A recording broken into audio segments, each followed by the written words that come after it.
Hello, everyone, and welcome along to episode 64 of the This Is The Music Meets podcast.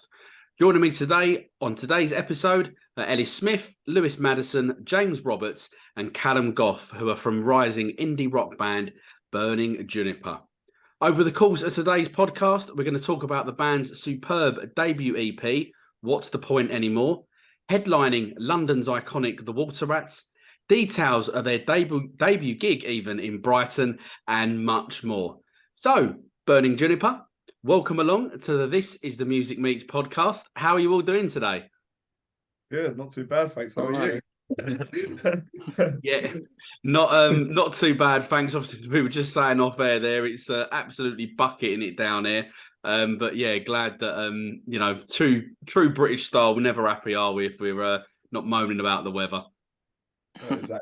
I had to get a towel on my hair just before it started. I was soaking wet. Great stuff. So obviously over the last probably like the last sort of 4 or 5 weeks, I think, roughly, we've obviously been bumping into each other at a few different gigs. Obviously, we saw you after Jake Bugg at the Royal Albert Hall, and then we saw you, I think it was just before Lock-In came on at the Garage a couple of weeks ago. So kind of like for you guys, how were those gigs? Amazing. Yeah, really good. Yeah. I mean, it was my first time at Royal Albert Hall at one time, so just seeing that venue was just wow in itself. But no, it was really good, really good. It was good meeting you as well, you know. We spotted you already, guys. But yeah, how did you enjoy the gig? Did you find the gig good? Yeah, no, I did. I mean, to be honest, I think I was actually sat on the other side of the arena. I'm not sure if I'm allowed to say this, but I am going to say it now. I was on the other side of the arena and then got dragged round onto the same side as you guys. So after that point, I don't really remember an awful lot. I was too busy talking during the gigs. But yeah, no, I really thoroughly enjoyed the Jake Bugg gig, what I can remember. And yeah, Lock-In as well. Great to see them tearing it up as well. Yeah, well, they're good mates of James's. You're both from Hertfordshire, aren't you? Yeah, well, I say good mates, but I went to school with a few of them. They're a few years below me, so I know them pretty well. Yeah, right. Oh, wow. Okay, I wasn't aware of that. You know, they're good people. They're making good music, so you know, it's good to see them thrive and have a good time. That's all that matters, really. Absolutely. So, kind of like then, before we're going to go on in a minute and talk about the debut EP. But let's kind of like go back, to sort of like last year time, because that's obviously when you put out your first single, wasn't it? She Changes the Weather in, I think it was about July time. So kind of like, how long had you been together at like that point? How did you all meet? I'll do this. I'll take this. Yeah. So we all met at university studying audio production. So that was, when did we start uni? 2020. Yeah. And, during COVID times. During COVID, yeah. They're all partying in the student accommodation together. You're not supposed to say that. Well, no, we're in the same flat, I promise. You know? Yeah, we're same bubble. Yeah. We're in the same bubble. But yeah. And I think Callum is and still is in a band called Leica. Ellis was in a band at the time. I was half in a band. We never played any shows or anything. And James mentioned that he played drums, and we all sort of was like, "Oh, let's just make a uni band as a sort of like a joke." When we were all drunk, and then we actually did it, and we're like, "Oh, we just didn't stop, basically." Yeah, sure. And then kind of like as well. Then where did who came up with the inspiration for the name of the band then? Oh, go on, Callum, you take that one. That's a good one. This is a good one. Local. So we had a song originally which was called Jumpers or Burning Jumpers, whatever way you want to look at it. Right. And we're in it together. And we saw on the menu Juniper, as in Juniper gin, yeah. And that was it. It was just, we were all drunk together one night and it's just Juniper. The Burning Juniper was born. Brilliant. I had a funny feeling there that you were going to take that, Callum, after what we were saying off air about being in the pub this afternoon. So I'm not that surprised with the gin stuff. And yeah. But kind of like as well then, Ellis, I'll come to you on this one first. Kind of like, again, going back even further, really, kind of like then who were your like musical inspirations and sort of influences, you know, when you were growing up? Probably just like mainly Arctic Monkeys, I say. Yeah. Quite heavily, yeah, big Arctic Monkeys fan. Not quite a fan of their new stuff recently, but yeah, and then just everything like the Beach Boys I quite liked, you know, like growing up, always had like listening to the Beach Boys, all the harmonies and stuff, Yeah. and like the guitars and stuff, you know. Um, and then yeah, like the Killers as well, I guess. Bit of the Killers. That's about it from like, yeah. But now I just listen to everything, I guess. Just whatever, really, you know. Yeah, sure. And is that a similar sort of influences for you, James, as well? Similar-ish. I mean, I grew up loving Kasabian. Like they were my childhood band, really, and also like The Cure, The Doors. Mainly like just the bands that my parents showed me, like, you know, driving around in the car, they put a CD on, and yeah, just kind of knew it from there. But yeah, that's it really with that. Kasabian was just like, oh, I've seen her so many times live now. It's like, oh, like they're probably one of my favorite bands up there. Seeing live, they are incredible. Have you seen them obviously since Serge became I, the front man, or is it, you know, pre that? mostly pre that. I saw them live Nebworth last year when we went to go see Liam Gallagher. And they were still incredible then. Yeah, like they they did not lose it. Like for me as well, I turned into a proper fanboy. So it was just every single lyric was just being absolutely shouted from my lungs. So yeah, that was a good moment. Brilliant. And is that again the same, Ellis and Callum? Is that sort of similar for yourselves? The sort of similar sort of the early, or some of the early sort of like noughties, you know, indie scene, or is there, you know, anything different for you boys? Well, to be fair, for me, it was back in the day, driving with your parents. It was a lot of like the Killers, Kings of Leon, but Stevie Wonder was a big one back when I was a kid. Wow, yeah. Yeah, no, My dad loved it, so it went with me. Great stuff. Yeah, no, well, I think everyone loves a bit of Stevie Wonder, don't they? You can't go wrong with him, really. And how about you, Ellis? Are you still listening to the same, you know, the sort of same Lewis, bands, yeah. or is it changed now? Sorry, yeah, is it changed now for you, Lewis? Sorry, or is it, you know, still very much the same sort of bands? yeah, I'd say similar sort of stuff. I think because we all grew up at the same sort of time, it was that same sort of, as you said, the noughties guitar music. But my parents were really big into like the ska scene as well, like Madness and like Bad Manners and all that. So I've Yeah, got a bit of them. yeah, yeah, But yeah. sure. And kind of like as well, then, can you remember what was like either the first, maybe it might have been a CD or maybe a cassette, that you bought, you know, like a band or anything like that at all? And is there anything in there that you wish now that maybe you hadn't bought? Oh, yeah, that's good. Yeah, I do remember this. I remember the first CD I bought.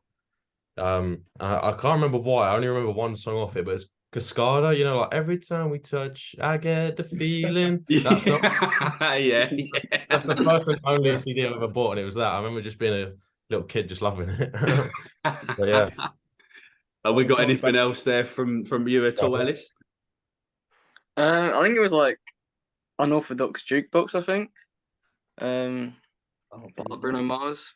I just remember like, yeah, because when that first came out, I was like banger after banger by Bruno Mars, you know? Just Yeah, like pop into it, and like his voice was like pretty unique and new at the time. I mean, and still is really, but like yeah, it was just that sort of 2011 scene, I think it was like 2010. Just yeah, good memories of like with my nan in like Haven on oh, holiday, like nice. Bruno Mars was playing, you know. Oh, Like, nice. The best memories, definitely. yeah. So kind of like obviously then moving forward now up until what, it was about 3 weeks ago, I think, wasn't it? Obviously the debut EP, what's the point anymore came out. Fantastic EP, and I've had it on repeat here at This Is the Music. So kind of like why did it feel like the right time to put the EP out now? Question. Yeah, I'll take this one. I think because you said like we've only been together for like officially, I think like 2 years now. And I think that this like set of songs, these 5 tunes that we've had, is sort of like this. It sounds a bit wanky, but like this era of the band. And sorry, it just sort of like marks like when we first started a band, when we first started songwriting and learning like how to do it and what to do and what it is. Basically, that is what this EP is just like us sort of learning and growing as like that first early stages. So I think the stuff that we've got coming up next and the new stuff we're writing is a bit like we've learned from this like EP. It's sort of like a first step, if that makes sense. Yeah. It just sort of like marks that, as you said, like as I said, that first step as a collective, as a band. Yeah, sure. And kind of like you've sort of mentioned a little bit there about the writing process. So kind of like how does it work then? Is it very much like a is everybody contributing ideas to the songs, the lyrics, or is it very much like a solo venture, and then very much you get down to recording it or rehearsing, and it's very much right, you do this, you do that. How does it? What's the dynamic like? It's kind of like, I mean, I think She Changes the Weather was. I mean, the She Changes the Weather. What's the point? I mean, I don't know. It's like someone comes on with a demo of something that's just like very minimal. It's like She Changes the Weather was like Lewis that kind of had the song down for himself, and then that just goes into the studio and we just try and play it. And like it takes a bit of time for us to get our heads around it, but like once we just play it kind of just turns into what it is. Really, we don't really like to put too much pressure on that, in a sense. Yeah. So yeah, that's how they've all really come about. Except from Alex was like, that was just happens like that. Yeah. I say like that, but we were just jamming in the studio. Yeah, I think that's like the really classic. When you see a band, you think they're all right together. That was that song Alex for us, wasn't it? Yeah. I mean, 3 on 3 was Ellis, so we'll give that to him. But yeah. On the most part, it was. But that's how it really has worked. To be honest, we don't really like to single-handedly do something in that sense. So yeah, sure. And Callum, obviously, like looking at the EP, like the actual recording process of it, was that kind of like the first time that you or maybe like the band together had been in like a recording studio? And if so, what was that like? What was the experience like? It's the first time as a collective we've been in a studio. And yeah. I remember the first time we were all bricking it. I don't know. We all knew the songs, we all had them down, but it was nerve-wracking as anything. But then we recorded all the songs the same, to be fair. It was me and James played together, and then either Lewis played on top or Ellis played on top, and then vocals came after that. And by the end of it, it was the moment when you heard it all come together. It was a good feeling. I remember when She Changes, when we finished tracking everything, we all looked at each other like, yeah, this is going to work. Oh, brilliant. And kind of like as well, were you as a band, were you quite open to like the producer of any ideas that they were coming, or you were very much like, no, this is how it sounds, this and this is what we're going with? Or was it, were you open to sort of like the outside influence, I guess, type of thing with with mixing the songs up? Yeah, I think if you don't allow that, then you're kind of limiting yourself. I don't know how to. Do you want to answer that? Yeah, well, I think it was a bit of both, because I think nowadays as well. We recorded with a guy called Josh Tyrell. He's brilliant. Check him out. He worked with loads of really cool people. But like I think you have to come into the studio nowadays with a sense of like you need to know the song well enough, because you're spending, like with students, we spent a load of money on it. Like you have to save up and like spend it. You got to make sure you know the songs and you've got a very good idea of it. But I think Josh as well, like we sent him the demos a few months before, and that's when he sort of gave his ideas on what we should do better and what we should change and stuff. So like once we did get into the studio, we could just sort of bang it out. I mean, I can't say we were nervous, and we were. And I remember just really messing up the She Changes the Weather solo. It's like the easiest solo to play. I was like, I just kept, I couldn't play it right. But yeah, I think once we got in the studio and we'd already had that conversation with Josh, we were pretty like nailed on with what the song should be and what they shouldn't be and stuff. But also, we're all so new to it that we were open to those new ideas because we didn't know what the hell we were doing either in that sense. Yeah. We also like came up with new ideas as well, didn't we? Like we did we use like that thing, like that magnet thing, where like the guitar string like vibrates and it's like the atmospheric tones and stuff at the start of the song. Debo. Yeah. And I just randomly did some like more vocals towards the end of the song as well. So just like actually the process was quite experimental and like creative in that sense as well, I guess. So it was all quite good, you know. Yeah, sure. It sounds like obviously you had a great time in the studio. So sort of looking back on the EP now, is there like a favourite song at all? It's changing person that one. Each person's different. Yeah. Pretty sure for me and James, it's Alex. Yeah, I agree with that. We love playing it. Yeah. Okay. Ellis? I don't know. I feel like I change every day. But I quite like staring at the ceiling, probably. Yeah. Quite like a punky, I guess, you know.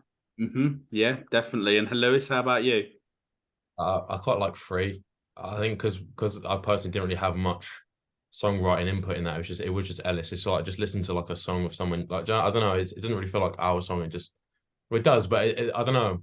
I don't know how to describe it, but yeah, it's nice to listen to that one. Refreshing, I guess, or something. I don't know. Of like all the guitars. So obviously to celebrate I guess that's the right word. To celebrate the release of the EP. Obviously you played an iconic or you played at the iconic Water Rats, didn't you? Just a couple of weeks back as well. What I've seen across social media from your own posts and from people that were there, it looked like a fantastic gig. Absolutely gutted that I didn't get myself down to see it, to be honest, because I say it looked like a great night. So kind of like for you guys, how was it? Amazing.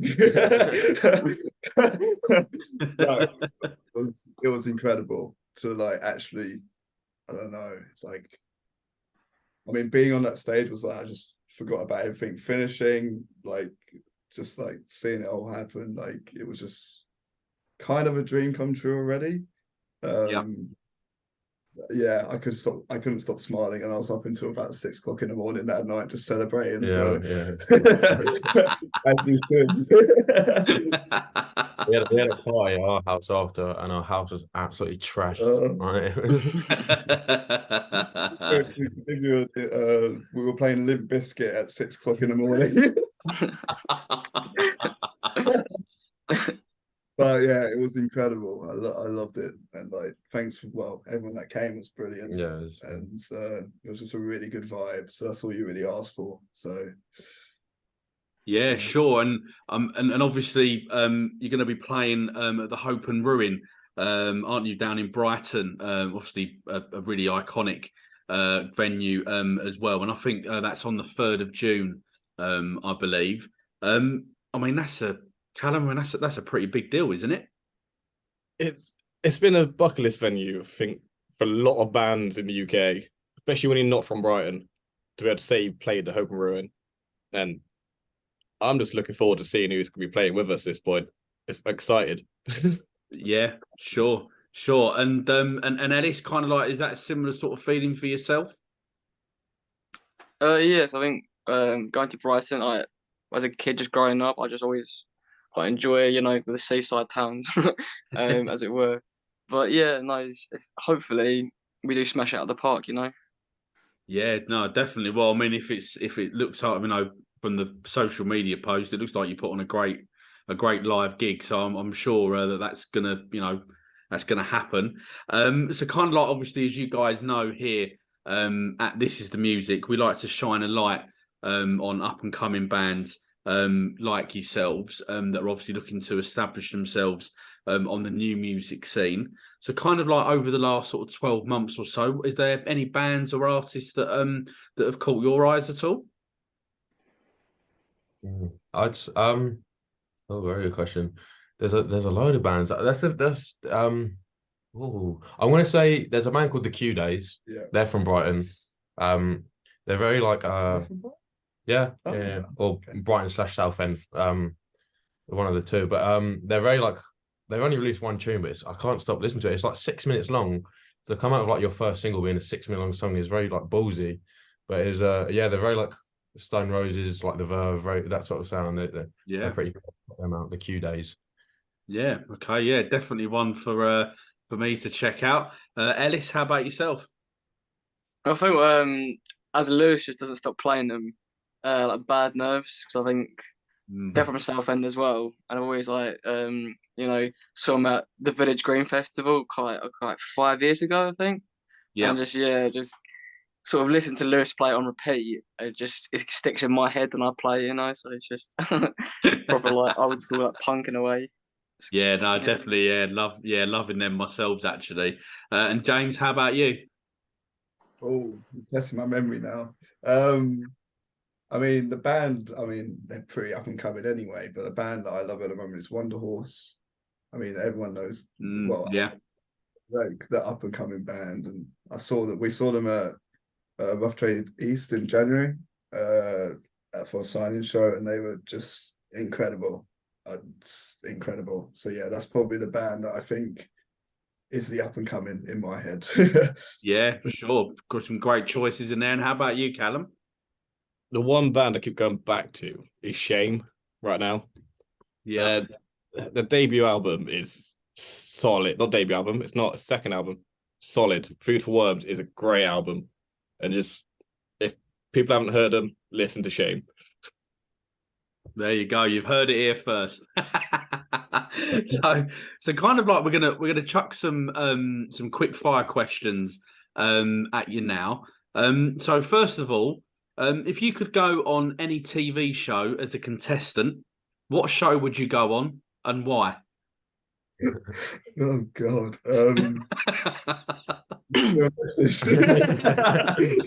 Takashi's Castle. Make an attraction. Oh yeah. No, Pointless. Can't be a Pointless. Oh, you got Love that Pointless. Yeah. That's a good one. Yeah, definitely. Yeah, I'm liking that. Good start there. Anyway. Oh God. What are you saying, Callum? I'd love to see the four of us on a team on Survivor. That would be the worst time of my life. 2 days max, but it'd be funny. Oh God. We don't want to kill each other, let's be honest. Yeah, I want to do the honeycomb maze in like Takashi's Castle. Nice. Yeah, Brilliant. that's what I do. Brilliant. Loving that. If brilliant. So if you guys could have written any song in history, what song would you have chosen? Wonderwall. Straight in. I love that. It depends how you look at it. It's like artistically whether you'd want to write a song or like money wise, if you could write that song, That's the thing, like money wise, Bohemian Rhapsody, like no, to be fair, what's Mr. Brightside? I feel like that's a good balance of being a really, really good song, like a really difficult riff to play, also being like massive. Do you know what I mean? Yeah. I'd probably pick like, just for how beautiful it is, Iron Sky by Paolo Nutini. That's a shout. Like, it's an absolutely beautiful song. If I made that, I'd live happy for the rest of my life. Brilliant. And how about you, Callum? Probably got to be Semi Charmed Life. I don't know what it is about that song, but it's a banger. It's a banger. Brilliant, great stuff. And we're going to bring you on now to films or TV series. So what is your favorite film or TV series? Well, I've got here we go. I've got the box set of only. Ah, yes. You win. Lewis wins. That's it. There's no other answer needed. It's not for us, we know, isn't it? No, yeah, I got that for Christmas. So I've just like slowly been rewatching it all, and just I've forgotten how funny it was. Yeah. Yeah. No, absolute classic there. And what else have we got for the rest of you guys? I'll probably pick oh fuck. Sorry, I swear. Breaking Bad. Yeah, That's my classic. Love a bit of that. It's incredible. How about you, Ellis? Probably like Pulp Fiction, just because like the intro soundtrack. Yeah. And just what a film, you know. Yeah, definitely. And Callum, how about you? I've got a deep love for Midsummer as a film, especially the soundtrack. It's a beautiful soundtrack. It's a bit too good.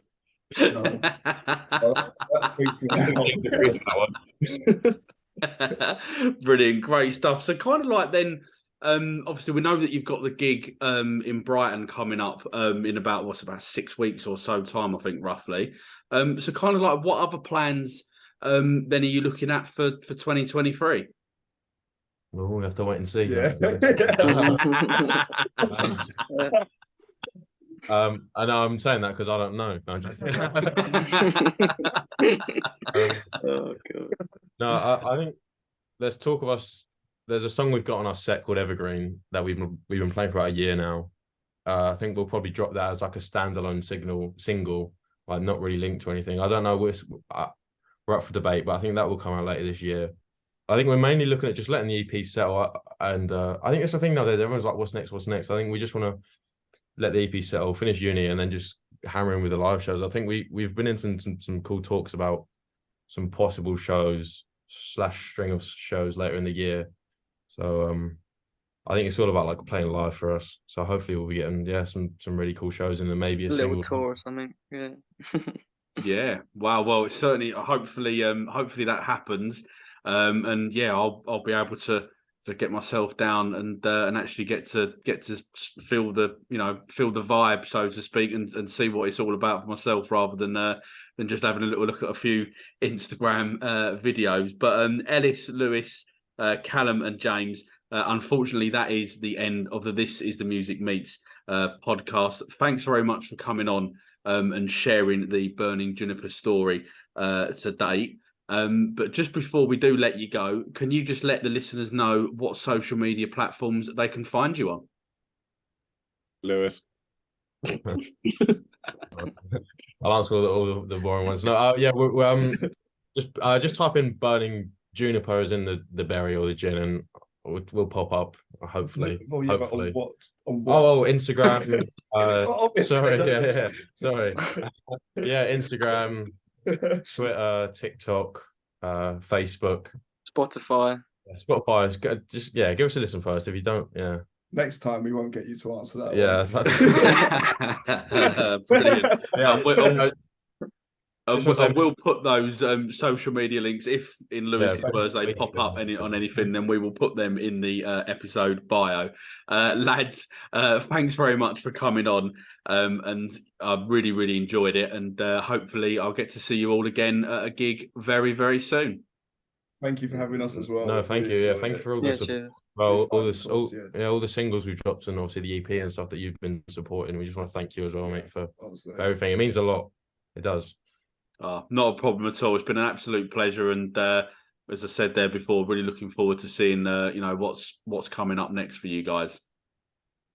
Thank you. Thank you very much. Yes, thank you. And all that leaves me to say is to thank everyone for listening to the latest This Is The Music Meets podcast. Please subscribe so you never miss out on any brand new episodes. And if you're loving the podcast, show us some love by giving us a 5-star rating and written review, as it really does help the artists we interview to be discovered. Thanks for listening, and we'll see you again very, very soon.